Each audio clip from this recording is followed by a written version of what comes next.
Daf Yomi, Tractate Kiddushin, Daf 80b. At the top of the Amud, small holes in the dough where the chickens had pecked it. In that case, the dough is held in suspension. It is neither eaten nor burned, since the chickens may have drunk from the impure liquids before they pecked at the dough, but there is no proof of this. Despite this being a case where they cannot be asked, which generally would result in the dough being deemed pure, here it is deemed impure due to the uncertainty. The fact that in the second case of the Brisa, it is not deemed to be definitely impure supports the opinion of Rabbi Yochanan, who holds that in the case of the child, the status of the dough also remains a matter of uncertainty. Rabbi Yehoshua ben Levi says, they taught this halacha only in a case of white liquid, when the appearance of the peck marks provides no proof of whether the chickens had previously drunk from the liquid, but in the case of red, impure liquid, if it is so that they had pecked, it would be known that they had drunk from the liquid, since the peck marks would have colored red. The Gemara asks, even if the liquid were red and there were no red marks on the dough, how can one say definitively that they did not peck? Perhaps the dough absorbed the liquid, leaving no identifiable mark. Rabbi Yochanan says the distinguished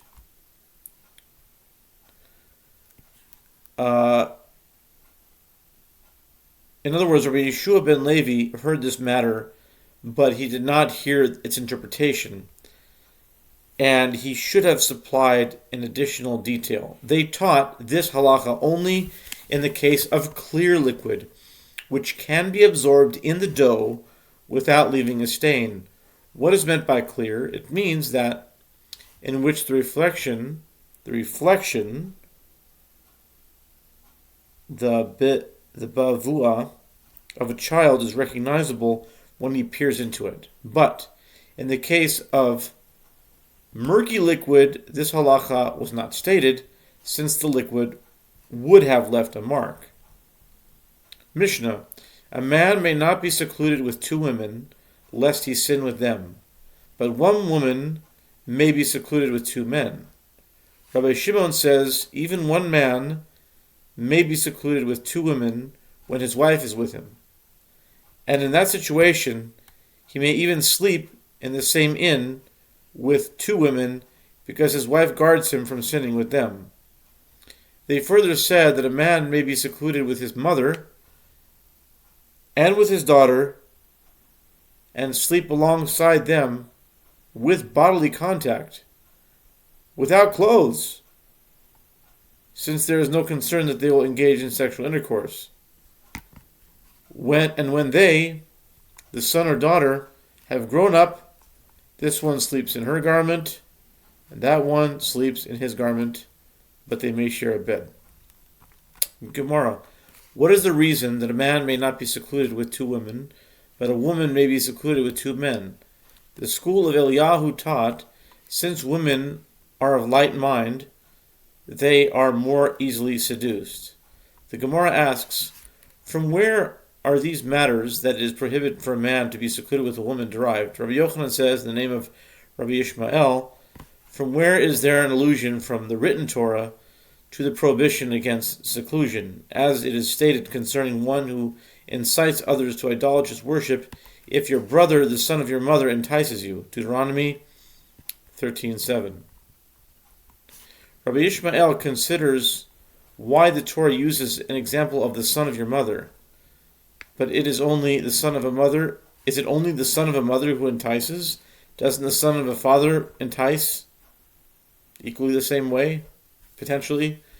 Rather, the verse means to say, to you, a son may be secluded with his mother. Consequently, if a woman has two sons from two different husbands, they will both stay close to her. The Torah therefore uses the example of the son of your mother, because half-brothers who share mother become close to each other. By contrast, half-brothers who share a father will not become close, since one's father's wife, who is not one's mother, is a forbidden relative. And it is prohibited to be secluded with those with whom relations are forbidden by the Torah. Since this verse merely alludes to the prohibition against seclusion, the Gemara asks, with regard to what is the plain meaning of the verse written? In other words, in the context of enticement to idolatrous worship, why does it emphasize the son of your mother? Abaye said the verse is utilizing the style of, it is not necessary, lo mi baya ka'amar. It is not necessary to state that one should not be enticed by the son of a father who hates him due to their rivalry for their father's inheritance and therefore gives him bad advice. Rather, the same is true even of the son of a mother who does not hate him, since they are not rivals for the same inheritance, as each inherits from his own father. One might therefore say that he should listen to him and accept his advice. The verse consequently teaches us that he should pay no heed to his enticements. The Gemara comments, shall we say the Mishnah is not in accordance with the opinion of Abba Shaul, as it is taught in a Brisa, if a child dies any time during the first 30 days after his birth, he is not given a proper funeral, but is carried out, held in their bosom, not in a bier, and buried by one woman and two men. But he may not be buried by one man and two women, due to the prohibition against seclusion. Abba Shaul says he may even be buried by one man and two women.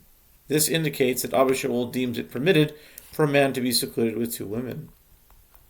The Gemara rejects this. You can even say that the Mishnah is in accordance with the opinion of Abba Shaul, as he permits it in the case of the Brisa, because at the time of acute mourning, immediately after a close relative has died, one's inclination to sin is broken, and there is no concern that he might come to sin.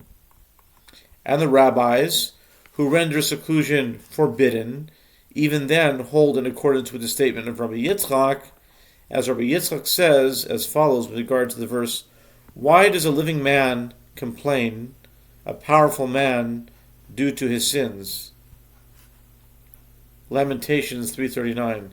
Even at the time of a person's acute mourning, his inclination to sin overpowers him, can potentially overpower him. The Gemara asks, and how does Abba Shaul explain this verse? The Gemara answers, when that was written, it was written with regard to one who complains about God's ways. And this is what the verse is saying. Why does one complain about God's ways and claim that he has been treated unjustly? Has he overpowered his sins? God responds, the life I have given him is sufficient for him, and he deserves no more. And the rabbis are concerned about the possibility of sin, even in times of acute mourning, like that incident involving a certain woman, as there was an incident where she removed her husband from his grave.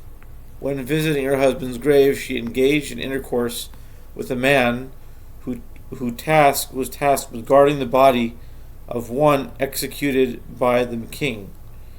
Meanwhile, that body was taken. She suggested that they disinter her husband so that the guard could claim that he fulfilled his task properly. This demonstrates that even at a time of mourning, one may succumb to temptation. The Mishnah teaches that one woman may be secluded with two men. Rav Yehuda says that Rav says they taught this halacha only with regard to men of fit morals, but with regard to those steeped in sexual immorality, she may not be secluded with even 10 men. There was an incident where 10 men carried out a woman on a bier as though she were dead, and engaged in intercourse with her. Rav Yosef says, know that this is so, since 10 people will join together and steal a heavy beam without being ashamed before one another. Similarly, several men can join together for a licentious act excuse me without some shame. The Gemara suggests, shall we say the following Mishnah, Sota 7a, supports him. It was taught with regard to one who is bringing his wife, whom he suspects of having committed adultery, Sota, to the temple, to perform the ritual of the bitter water, that they provide him with 2 Torah scholars to accompany, lest he engage in sexual intercourse with her along the way, as until the ritual has been performed, she remains forbidden to her husband. It can be inferred from here, 2 Torah scholars, yes, their presence will assure that no one will engage in forbidden intercourse. Regular men know, since there is still a concern that they may engage in intercourse. This indicates that ordinary people are not relied upon with regard to seclusion with a woman. The Gemara rejects this proof. The reason there is a need for them to be Torah scholars is that Torah scholars are different in that they know